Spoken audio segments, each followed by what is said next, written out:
Ladies and gents, and this is One Mistake Cost This Pelican Everything by the channel Casual Geographic. Yes, this is the latest video by Casual Geographic. The last video, if I remember correctly, that I reacted to was more of a nice video, which had nice facts, which was a turnaround, right? I mean, somebody tell me there is one or two videos that are really nice, right? Of the tens and I don't know how many videos is he have, 20 30 40 videos on this channel. 2 or 3 are really nice. That was one of them, I guess. So I guess we are going back to the usual things, terrifying facts. All right, so let's watch it. He's just the first email warning, some images may be graphic. All right, so let's watch it. This video contains gore. If you're sensitive to that, just scroll off. I promise you I won't think any less of you. I'm only making this video to remind y'all that this specific animal does not play around. So we know that pelicans are big bird with a vor fetish that'll attempt to swallow anything that isn't nailed down.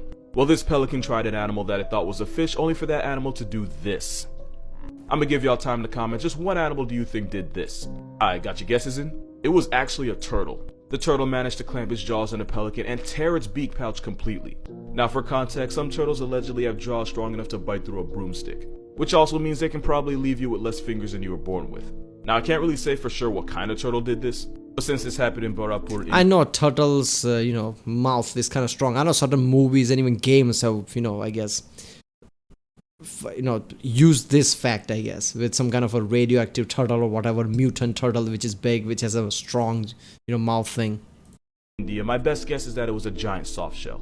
I only say that because soft shells are known for being hyper aggressive, trigger happy, and just overall phalluses, but if you watch Gumball, you already knew that. As for what happened to the pelican, I ain't even gonna lie to you, he definitely starved to death. Moral of this video, nature's a bitch. That's just effed up.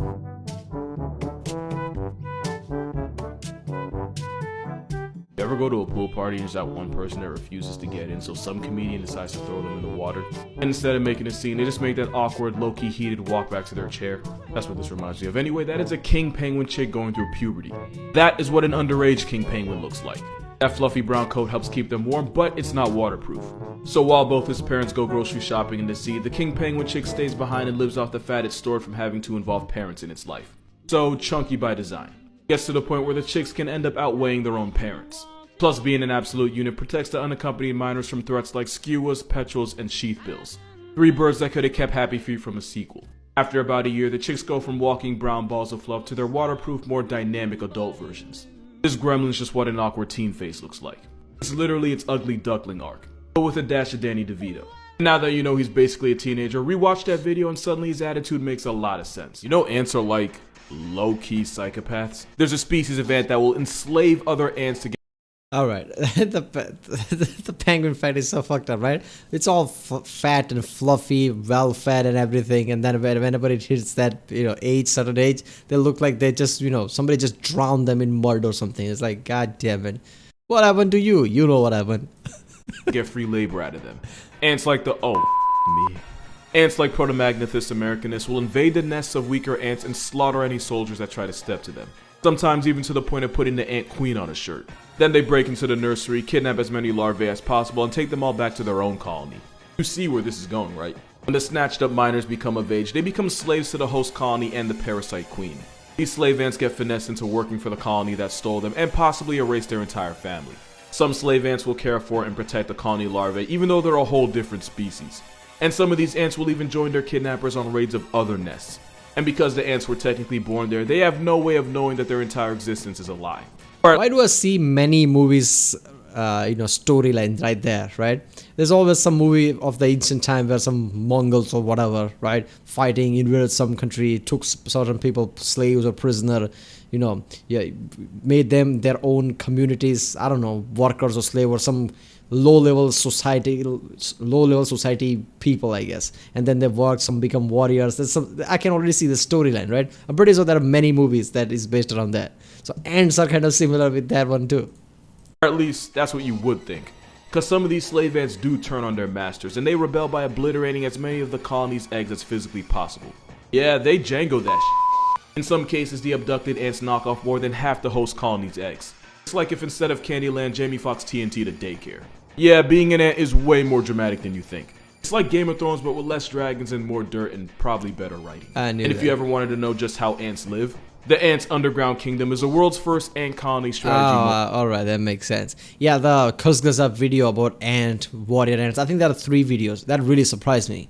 Before that video, I never took ants seriously in that way. Like, yeah, they're ants, who gives a fuck? But realizing, like, holy shit, they go through like entire empires and shit, and there are wars between the ants. I mean, real wars. There are ranged attack, close attacks, like, god damn. Mobile game. You can hatch and breed different classes of ants and build your own ant empire along with 30 million other players all around the world. You got my personal favorite, the Banshee Panda, which is actually based on the very much real-life panda ant, which isn't a panda or an ant, it's a type of wasp. A wasp with a sting so painful they've been nicknamed cow killers. More proof that pretty privilege will in fact get you everything.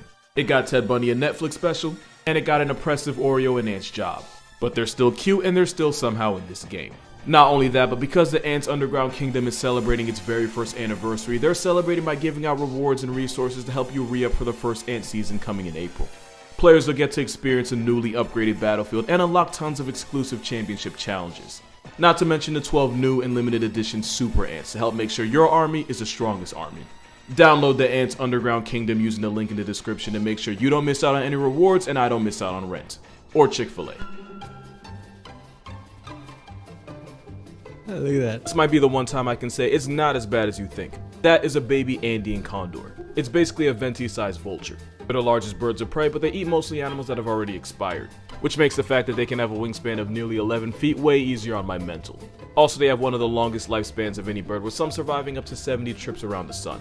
And because they have a huge wingspan and fly over heat thermals, this Jurassic Park understudy can spend hours in the air without flapping once. And if they didn't have the same meal plan as a coffin, they'd be a fucking problem. Especially since they have a pretty good reason to want beef with us, since we destroyed most of their habitat and nearly poisoned their entire population into a pack. So to help this dinosaur from becoming a history lesson, people would raise condor chicks and help get them ready for the wild. And to keep them from becoming too attached to humans, handlers would feed them using hand puppets that look just like their parents. And even though we nearly knocked them off the census today, they're vulnerable but no longer endangered. If you still think this is scary, it's because I didn't show you the end of the video.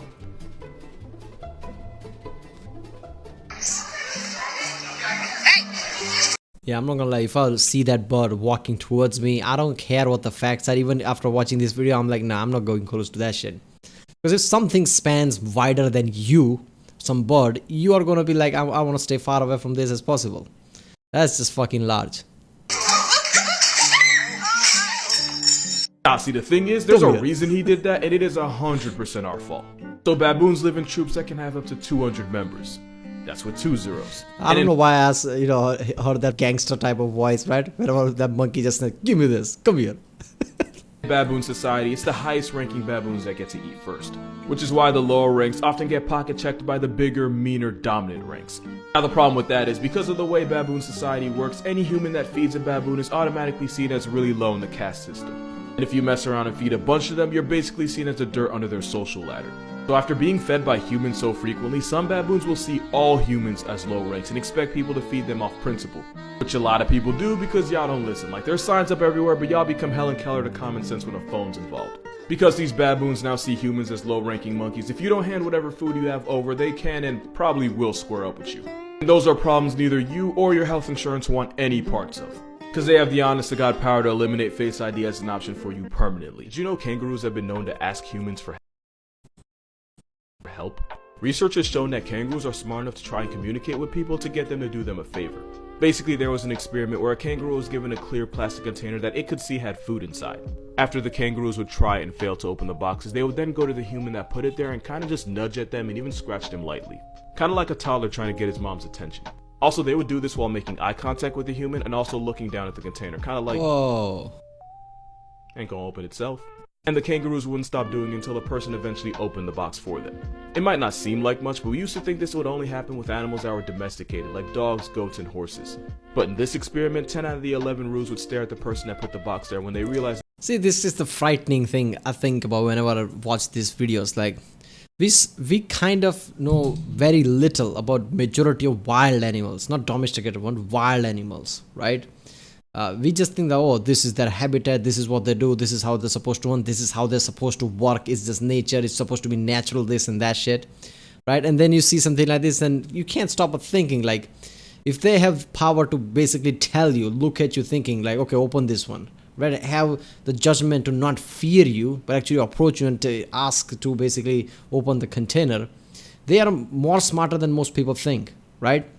And if that's the case, all the shit that happens in wildlife, that's just terrifying shit, right? All this wildlife living in that kind of condition, constantly afraid, constantly on the food chain. That's just fucked up. They couldn't open it themselves. Nothing was wrong with the 11th, he was probably just an idiot. But yeah, kangaroos are pretty cool. And they're not trying to reverse baptize you. Mystery green forest snake floating in a swamp in Thailand. I just want to say I appreciate how life works. I download a Chinese clock app for fun, and then something out of the Grinch's sex drawer goes viral, now it's my job to talk about it. I just think it's funny. Anyway, that's a water snake, specifically a puff-faced water snake. It's found in Southeast Asia, including Thailand, where that video was taken. Now, they're mildly venomous, and they use it to catch prey, which means they're ambush hunters that'll wait for fish like guppies or catfish, just to catch them slipping. And as ambush hunters, that means they can be posted up in the same spot for hours. It's kind of like snapping turtles.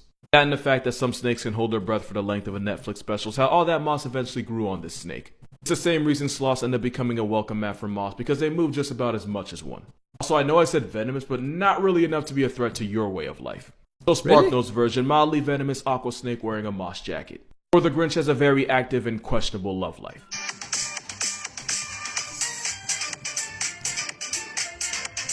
The way y'all made me feel like a fraud for 30 seconds. Cause I legitimately thought this might have been real and just managed to never see it before in my life. Come to realize this is the equivalent of amputating a person, giving them gorilla arms, and then hitting them with a shovel. Either that Krabs or Mrs. Puff took their relationship to a very f***ed up level. But I will say this might not be real, but this is a fish called a sea robin. They're bottom feeders that evolved 6 crab-like legs that they use to walk across the seafloor as they look for food hundreds of feet down in the crotch of the ocean. Not only that, but those legs help them track down prey, since they're sensitive to the amino acids produced by the animals they like to eat. Basically, imagine having an extra leg with a built-in food GPS. Also, they apparently croak like frogs when they're out of the water. Imagine being the first person to ever see this. Nobody believe you and you'd probably get checked into rehab. Oh, I don't know, why is that so creepy in a way, right? A fish having that kind of a, thin spider-like legs or crab-like legs or whatever. Very thin legs. Apply soap there. Yeah, God then drop some DLC, and this time it's a shiny. This is actually an albino nutria. It's either a travel-sized beaver or an economy-sized rat because it's stuck in the weight class between those two. They can weigh nearly 20 pounds, they're usually found in or near water, and they're one of the most destructive forces in nature because they can single-handedly destroy a wetland just by being themselves.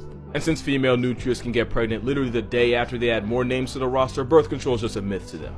They're considered an invasive species in North America, Asia, Europe, Africa, basically anywhere outside of South America they're considered illegal. But the only reason they're there in the first place is because they were introduced there by fur farmers. Basically, we brought them here, they started doing too well, and now we're mad that they're here. Ain't that a bitch? Stop what you're doing, I need y'all to hear about this thing I just learned about. This is a macaque. You gotta be real careful how you pronounce that. Barbarian macaques are endangered with only about 8,000 of them left in the world, which is why it's important for zoos to get them to multiply without a calculator as much as they can. Which is also why the Stafford Zoo in England hired Marvin Gaye to sing his greatest hits to them in an effort to get the monkeys in the mood to, Okay, it wasn't actually him, it was just a very committed impersonator.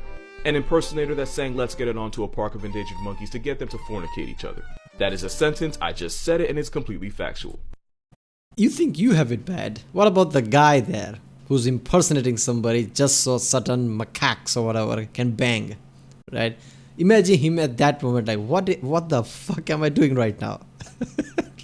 Now we won't know for sure if it actually worked until late spring, early summer, since that's when macaques tend to give birth. But it's the second funniest thing a zoo ever did to wingman an animal. Playing videos from Panda Hub to get the Oreo bears to touch each other will never not be number one. Yeah. Well, there you go, I guess. Yeah.